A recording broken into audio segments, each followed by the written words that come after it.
All right, top of the day to you.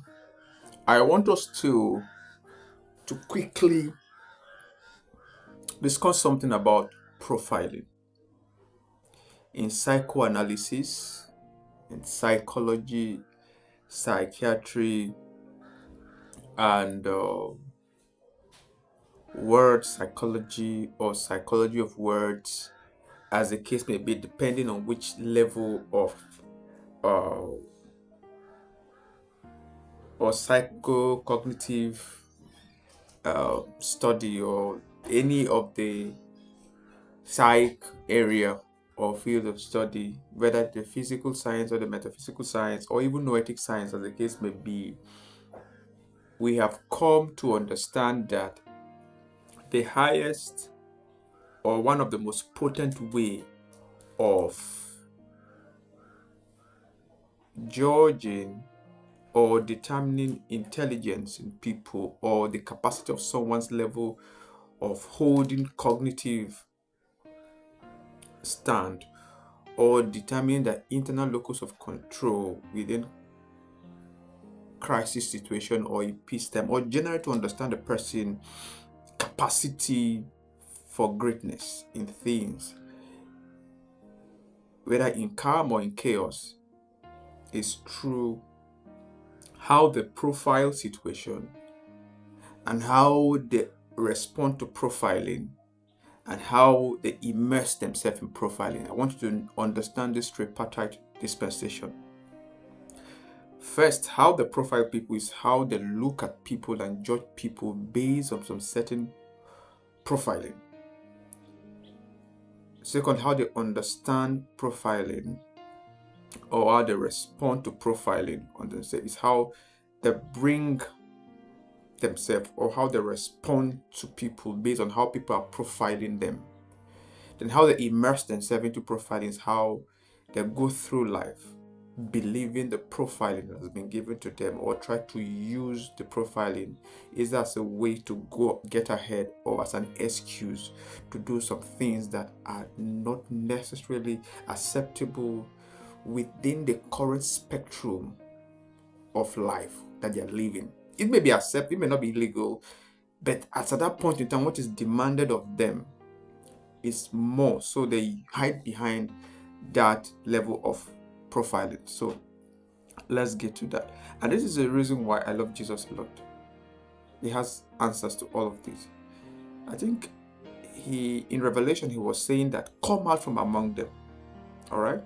Come out from among them. What he's saying is that do not be profiled by the situation that is on ground. He said, I will remove people from their cultures, from their people, from their kindred, and make them anew. All right. So it means that you are no longer going to be profiled by your current disposition or cultural inclinations, but by who you are internally and by the level of transformation you have experienced and by the level of illumination you carry. Now, like I said, within the spectrum of intelligence, this tripartite dimension I've put in place is how you'll be judged. And you can see it from broad generalization, speculative and predictive analysis, and discernment. Discernment is one of the key or the most profound way of knowing how to profile, knowing how to respond to profiling, how to immerse yourself in profiling. People who broadly generalize are the lowest ebb of intelligence. That is, they look at a single person's experience or interpretation of reality and use it as a general indicator of how some certain set of persons need to behave or ought to behave. Or they look at cultural demograph and judge a person by the cultural demograph, insulting or indicting the person's free will.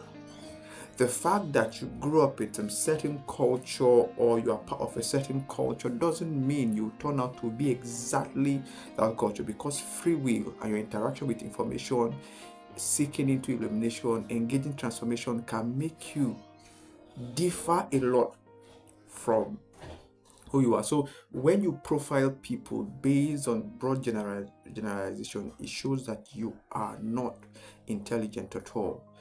When you use predictive analysis or speculative analysis, it shows that you are interested in finding out. So you use data that is available to you and you test run the data, you run simulation with the data to be able to understand how this spectrum or what is making this spectrum bring out this particular dispensation of color. So you are not making broad generalization. Discernment, on the other hand, it's an epic level wisdom, all right? An epic level wisdom that pay attention to the now, and there's real-time information that is being given predicated on the now. Then you can use hindsight and insight. So discernment is tripartite. Discernment use hindsight, insight, and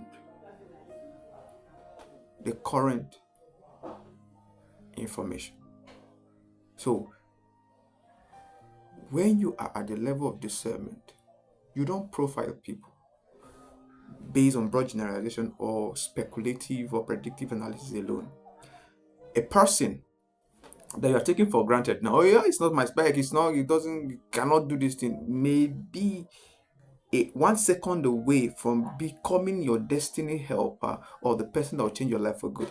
But because you do not have discernment, you will miss it quickly, smartly, and will blame God for it. What about you? You are making up excuses. Oh, this is the way my people behave. This is how I behave. This is how I grew up. And you are latching onto that level of mediocrity, not to be the best version of yourself. There's something wrong. You need to repent from it and you need to change. That you immersing yourself in some certain stereotype that that have been profiled on your culture or your environment, that you were not there when it was made, or you were not a participant of it. Then let's talk about those who respond to profile. Because someone sees you and profiles you arrogantly or ignorantly, you are responding, trying to prove a point to that person that you're not what they say. You also have a problem. Your intelligence level is low. So I've been in many places and people profile me wrongly, believing that I am from so and so tribe and I'm not, or because maybe I don't sound like the place I come from. And some people profile me that nobody from your place do what you do. How are we sure it's going to be successful? That is the real world, but I do not respond to it. I do not live my life based on where I came from. I live my life based on transformation, which is an everyday thing. I invest in transformation, and I am very, very intentional about the illumination I carry and dispense. And it is that same motivation is why you are seeing this video. So you can do better. You are more than you have been profiled. I still remain the voice of transformation, and I love Zobo.